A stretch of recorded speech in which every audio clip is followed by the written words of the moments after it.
Que la paix soit surtout bien guidée. Ceci est un message que j'ai essayé tout à l'heure de faire, mais bon, les raisons, bon, ça, c'est pas grave, c'est rien. Bref, je fais ceci, c'est un message que je souhaite partager, peut-être ça arrivera dans l'oreille du pape. Parce que ce dernier nous a adressé ses vœux pour le mois de Ramadan. Il nous souhaite un bon mois de Ramadan. Si ceci vous fait plaisir à vous, moi ça ne me fait pas plaisir. Je vous le dis. Nous ne sommes pas là en train de jouer. Il faut bien comprendre ça. La communication a ses limites. Étant donné que le Ramadan, c'est un acte de foi. C'est un acte de foi. Le mois de Ramadan, c'est quelque chose que Dieu a légiféré, a établi pour les croyants. Donc, on ne peut pas venir là, alors qu'on ne se réclame pas musulman, venir nous souhaiter bon Ramadan, sachant que c'est un acte de foi. Ok? Et lui, en nous souhaitant cela, moi j'ai envie de lui dire, si tu veux notre bien, si vraiment tu tiens, vous tenez à notre bien, si vraiment vous nous aimez, vous aimez l'humanité, alors il n'y a qu'une chose à faire, c'est d'attester de la vérité, soutenir la vérité et arrêter ce que vous faites. Parce que franchement, être dans votre voie, il n'y a pas besoin d'être surdoué pour comprendre que ce n'est pas une bonne voie.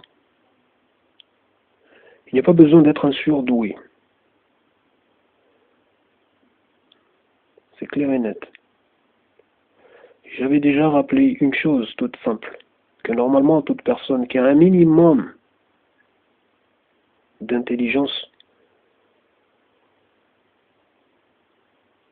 ne pourrait que me comprendre et me donner raison.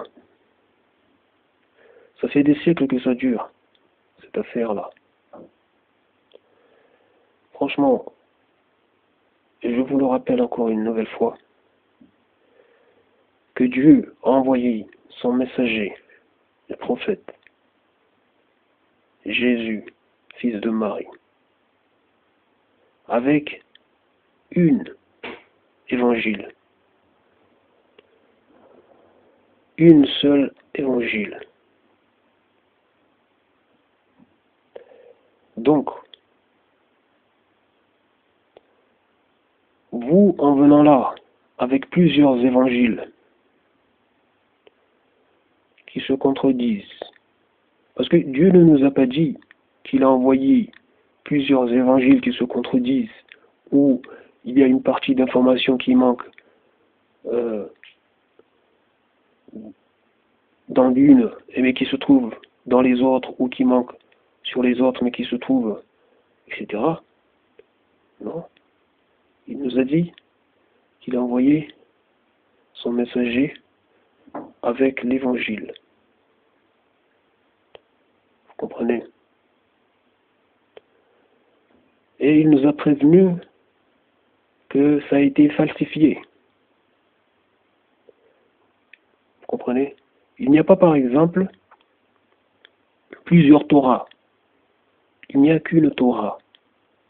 C'est ce que Dieu nous dit. Ok? Donc si en dehors de ce que vous avez apporté, en dehors de la Bible, avec tous ces évangiles qui se trouvent là-dedans, l'évangile selon Matthieu, l'évangile selon Marc, l'évangile selon je ne sais pas qui, Franchement, s'il y avait chez vous une autre source principale, une autre source principale que la Bible,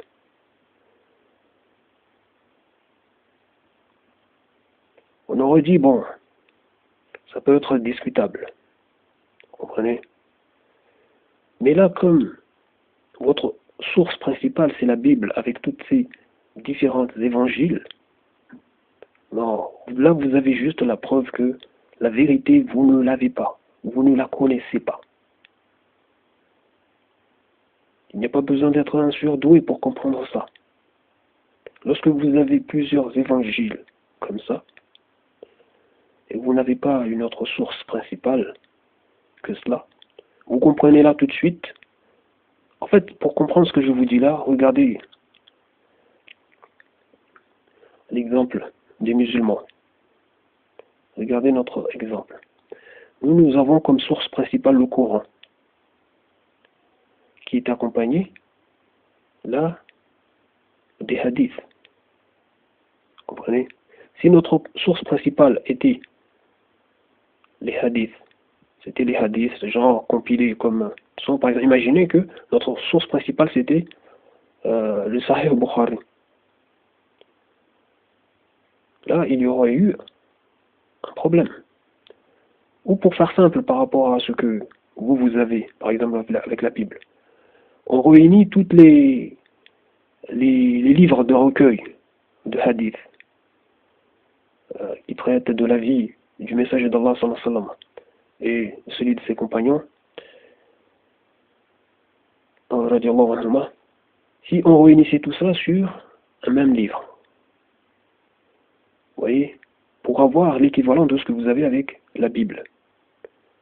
Là, pour nous, et qu'on n'avait pas le Coran derrière, là, c'est clair et net qu'il y aurait eu un problème. Vous comprenez?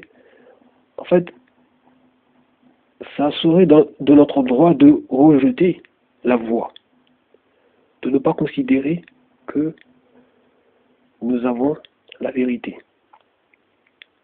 Vous comprenez? Parce que, ayant des textes, ce que nous avons avec les hadiths, nous voyons qu'il y a des textes et des hadiths qui se contredisent. Mais bon, encore une fois, il y a une méthodologie d'analyse par rapport à tout ça. Par rapport aux chaînes de rapporteurs, etc. et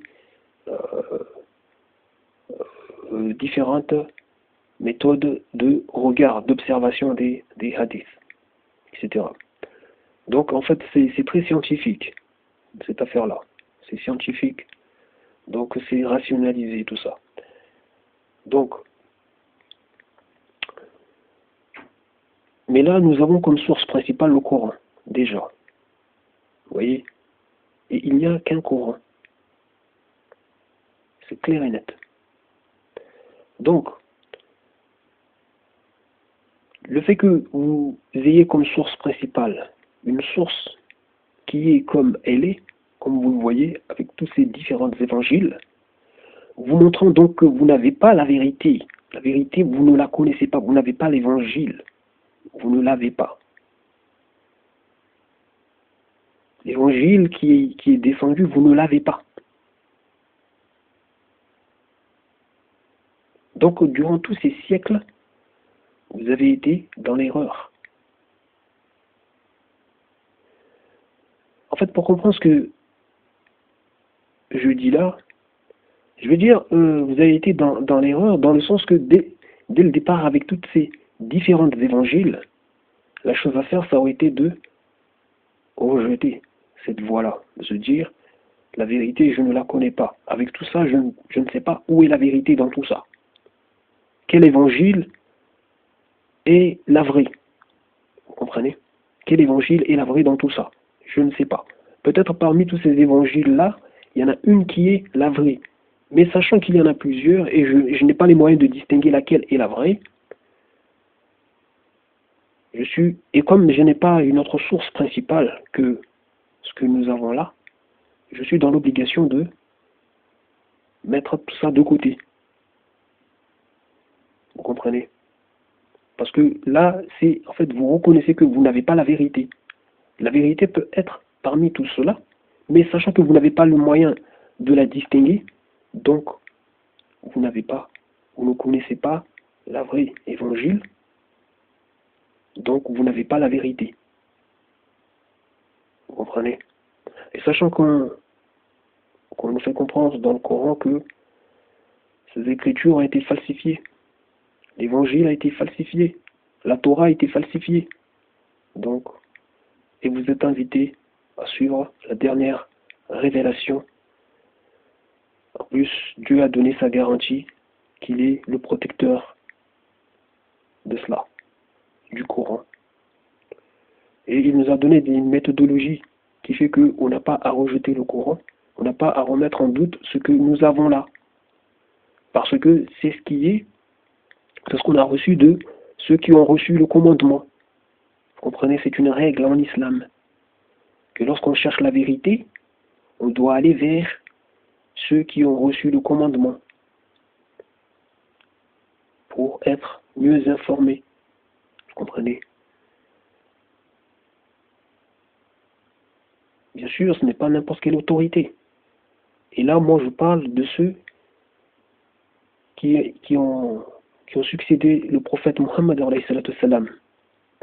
les 4 premiers califes, bien guidés, comme on les appelle.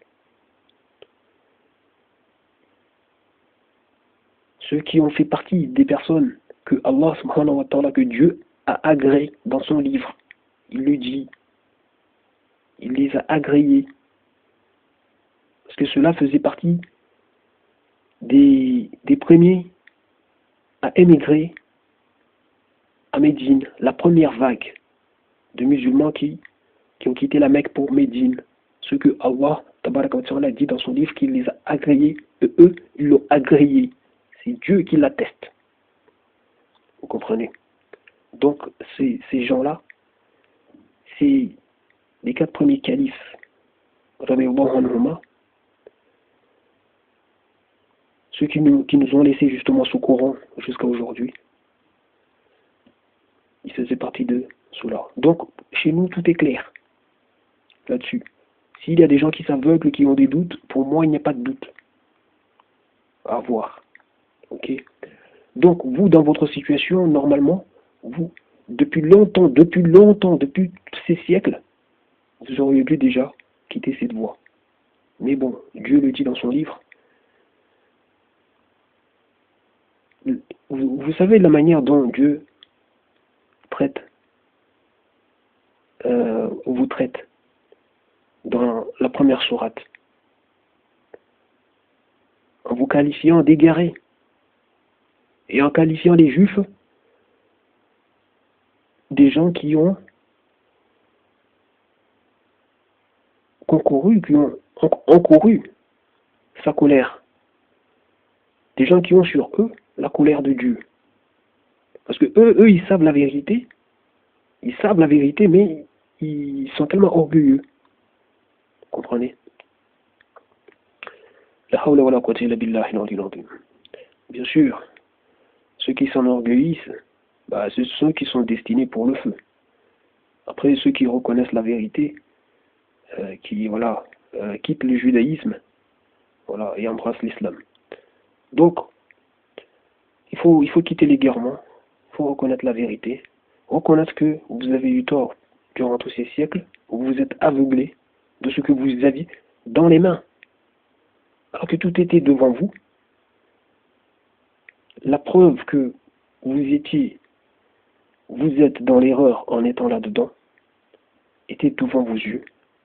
Et cela sans parler du fait que vous donnez à Dieu, vous lui attribuez un enfant, chose qui est abjecte, et qui vous montre que vous ne connaissez pas Dieu, en vérité.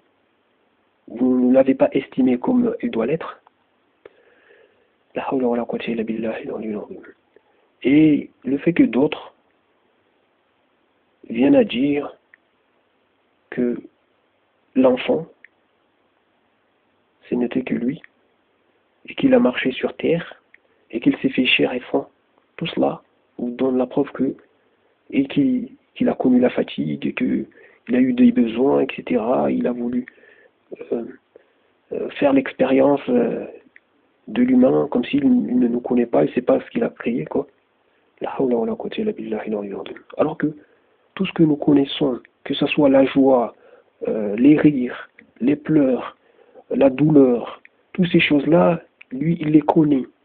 C'est lui qui les a enregistrés. C'est lui qui les a créés. Vous comprenez? Donc, il faut arrêter ce que vous faites. Vous causez beaucoup de tort. La hawla wa la quwwata illa billahi al-aliyyil azim.